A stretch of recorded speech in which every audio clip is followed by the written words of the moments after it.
Hello, everyone, and welcome to another episode of Bite Size with Hospitality Huddles, which is where the team from Auden get together and talk about some of the topics that are challenging the industry right now and give you a little short, tangible way to improve.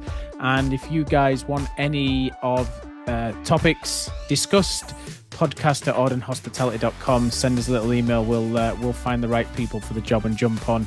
And today it's me and Bal. Hello, Bal. How are you? Very good. How are you? Awesome. Thank you. Awesome.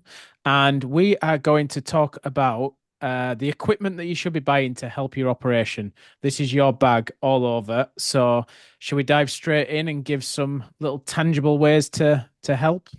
Yeah, but there's a caveat. I want you to put a caveat in. I'm not the boring equipment guy, FYI. Yeah, we've got scoops and all sorts of stuff. So I just want to make sure you understand that I'm not the boring equipment guy. That's just a plug there for myself. Yeah, exactly. Exactly. Right. You aren't the boring equipment guy, but it is something that you're good at working with. I'm just sorting my hair out there as well. Not that I've got much to sort out, but yeah, you are the guy that helps all our guests to work on it. So, what's the first thing that you would say people should be looking at investing in for their capex next year? Oh, if we're talking like CapEx, let's just start with larger equipment, right? Let's start with larger equipment. So I would say get a solid oven. Like, don't mess about with it. Mm. If you've got a decent amount of capex to spend, get a solid oven, a Unox or a Rationale, pre-programmed, steamed, clean. They do all that themselves. They can monitor, they can roast. Um, because it takes out a lot of thinking. Once it's programmed, you spend the time at the front end when you're in your pre-opening maybe or you're testing a dish, program it. What you want it to do, how much you want it to roast, what the moisture should be, humidity, and then you set it and you press the button, bang, presto, the items are cooked to perfection. And A, it gives you consistency in the quality of the product and how it's cooked. B, it definitely is efficiency from a labor point of view. You've not got someone or two or three people, pan frying or griddling sausages. I don't know. So you got one person coming in the morning. The other thing with this kit these days, especially like these Unoxes and Rationales, you can get them to start ahead of time through a kind of Bluetooth Wi-Fi setup. So if you need them to warm up 15 minutes prior to you arriving there, it can be programmed to do that. I'm sure there's packages you can buy with your equipment reseller or you going to these companies direct, but just them three things, just imagine how that would impact the start of the day in any Yeah. organization or kitchen. We were talking about this, weren't we, with a guest who was in London the other day from international. We were talking about the ovens, and yeah, that whole bit where it can warm up itself, and you don't need a member of staff to come and turn it on. Not only is better for the efficiency from a utilities perspective, but it's also saving some of those vital man hours, or it's reassigning those vital man hours into something else that's probably a bit more important, or you can focus on quality. And I think that's one of the benefits now of the Wi-Fi enabled ones is that you can program them back of house to really help you optimize your operation as much as possible. And I think, when people are talking about how AI is going to take jobs or, that type of thing or tech, there's so much tech in the business right now.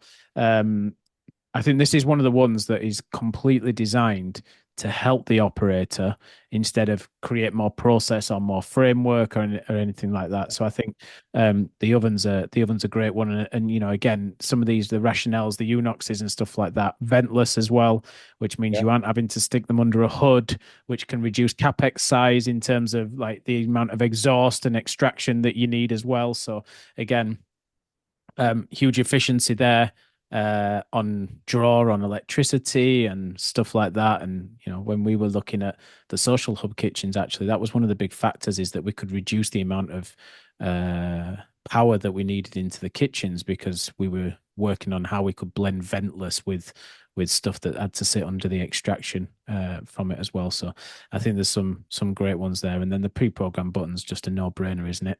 It's one of those things where, you put all the breakfast pastries in on a morning. The guy doesn't have to keep going back and checking them because he knows the oven will make a noise and turn itself off when everything's ready. So again, you're not having the wastage. You can optimize labor. You don't need someone checking them or micromanaging the cooking process. It's amazing, isn't it? How like a simple oven can come so far and take out a lot of like manual process and I guess ambiguity out of cooking. Yeah, and we've talked about the cooking and setting it up and it turns itself on and all that sort of stuff. And I don't know how many kitchens you've been in, but I would guess quite a few where they've been battered over the years. Mm. And over the years, the love for them has dwindled. Um, and they've just got carbon build up, the dark inside, the glass. These ovens have always kind of had a cleaning function, but as the years have gone by, it's improved massively, and they can come out gleaming, or you end up just giving it a little wipe after. Yeah, So like not only in use, prior to use, after use as well. yeah. So super helpful. So yeah, Super. it's a good one. What's next on your list? Next on my list, I've got like self-filtering fries, Mm. fully programmable. These can be, a heavy capex, but that's if you're going kind of top end. Um, though you can get like entry levels which do a very, very good job. And I think my main, I would say, efficiency or cost saving long term here I'm talking about would be how you protect the oil, especially in high volume kitchens. That oil can die very quickly if you're bashing out loads of chips or breaded products throughout the day.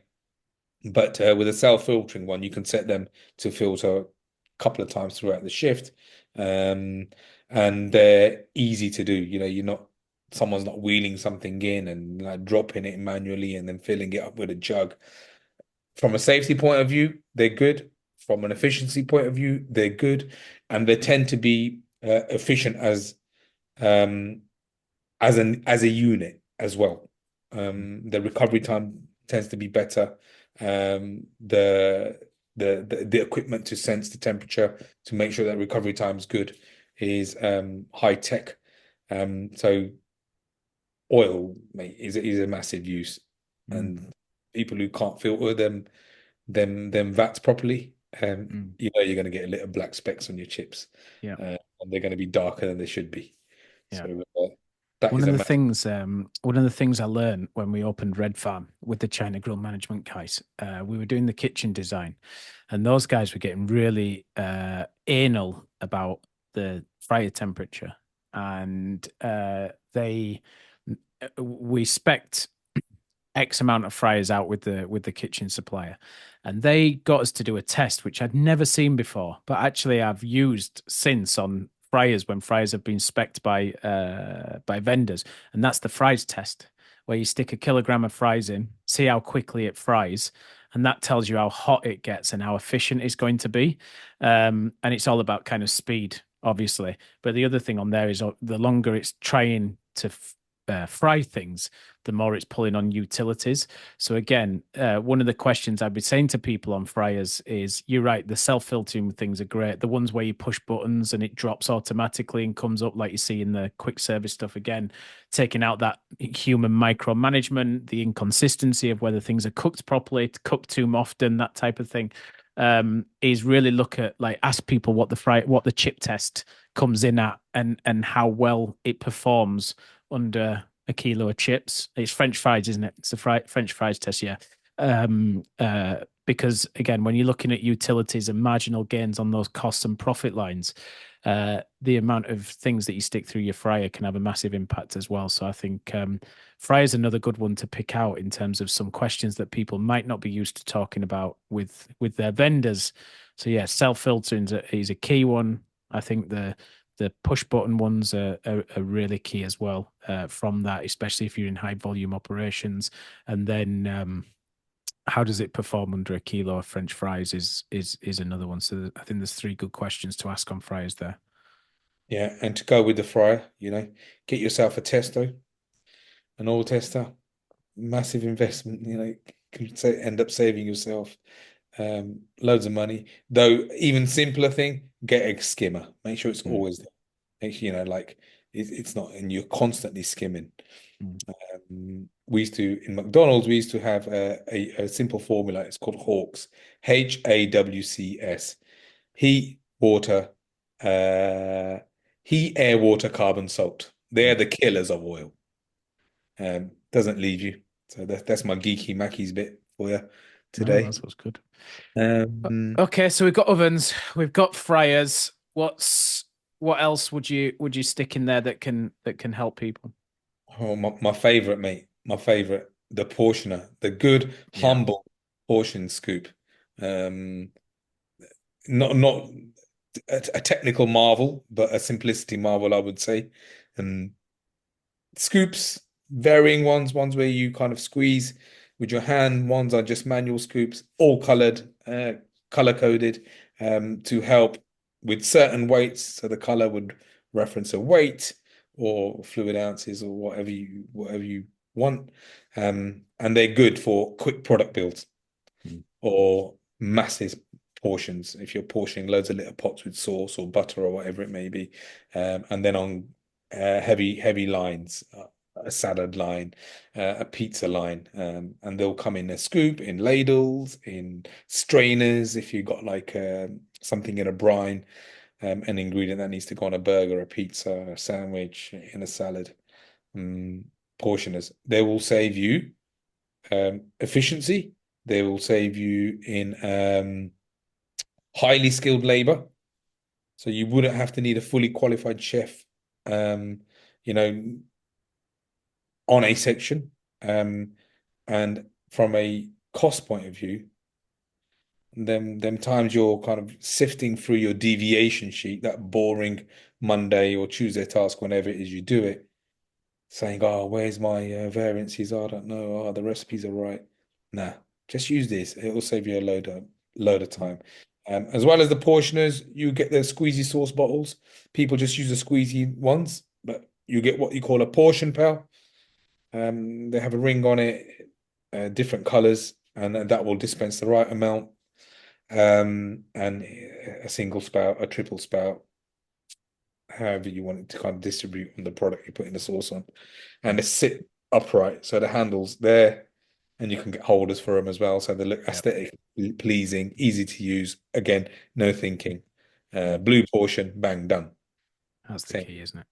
It Yeah. makes things so easy. Again, it's time, it's waste, it's people, it's skill, it's all of these things that make a massive impact on what you're doing in your operation every day. I think it's one of the things that we took away from how it can impact hotels. And primarily we thought it was a QSR model, but in terms of when we did the Foxhill stuff and with floors especially, it had a massive impact in it on speed of service and efficiency and stuff. So that's perfect.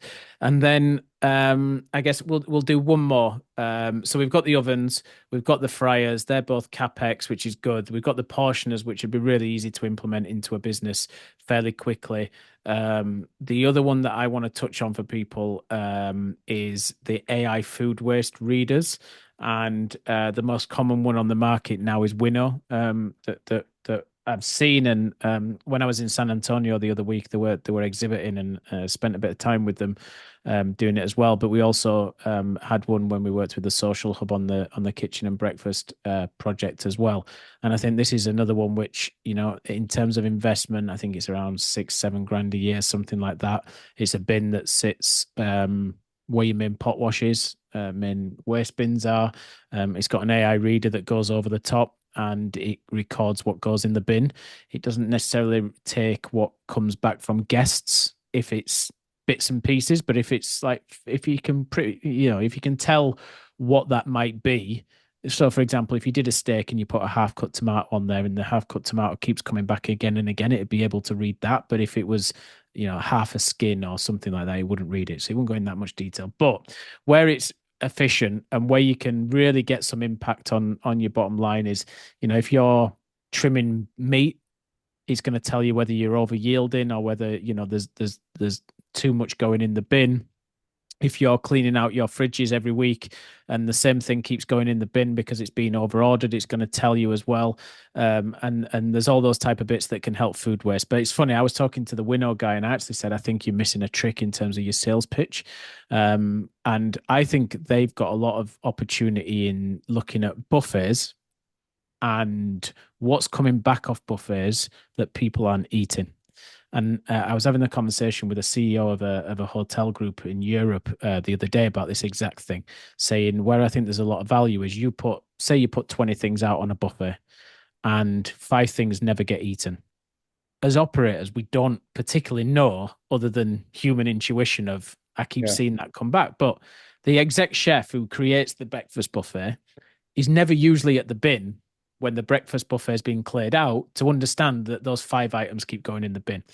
So where the AI reader can come in is you've got whole items coming back off. Let's pick a really simple thing of you put out muffins on the breakfast buffet. No one ever eats them for whatever reason that might be. If that keeps going into the bin and the AI reader picks it up, you get the report off the AI reader and it keeps telling you what's going off the bin. Not only are you going to do the food cost bit, which is obvious because you make a decision, do I keep those on the buffet or do I take them off or do I choose them? But you're also going to make sure that your guest experience and your breakfast offer is exactly what people are eating because you can challenge that muffin. Say it's a chocolate muffin. You go, okay, no one wants to eat chocolate muffins. Do we go with a different flavor and test it, or do we just take it off? And actually, what you might find is you might be able to shrink your breakfast buffet because the optimum choice is there, which means you can increase quality because you're spending less on fewer items, so you can increase it. But it also means that you're constantly delivering what the guest wants to eat, which is a key thing. And I think they're missing a sales trick on that because I think as much as you save cash on your food waste, I think if you use it strategically, you can really use it to enhance your guest offer and your guest experience by understanding what's being eaten, what isn't being eaten. So I think, again, we talk about thinking differently, especially with all of these things. Don't just look at what the sales guys think is the solution to your problem. Look at how it might be the actual solution to your problem by just really looking and asking questions about could you? And that was what I did when we were in San Antonio and we were speaking with the guides. It was like, okay, so could I register what comes back off a buffet? They were like, yeah, of course you can. I was like, well, then we can use that data specifically for our breakfast. So I think that's yeah, I think there's something we should be putting in each operation, right? Yeah, so that's definitely a brilliant one. Yeah, for sure. I have my Uh, money on this episode, huh? yeah. Right, there we go. So we've got the equipment you should be buying to help your operation: ovens, AI food waste reader, portioners, and there's an episode all on what's the scoop, Yes. which was labeled named by Bal. That Thanks. you can go back and look at, Yeah. and then self-filtering fryers that also does the push button stuff and the and whatever All the else I said. programming, I all can't the remember what it content. was. I had programming and everything. Yeah. So that's the ones that we think you should be going out to do.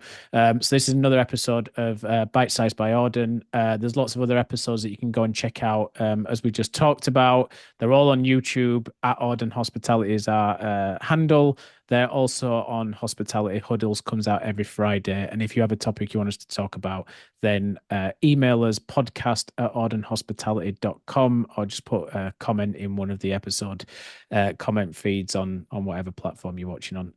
Bal, nice one. I think that was a good one.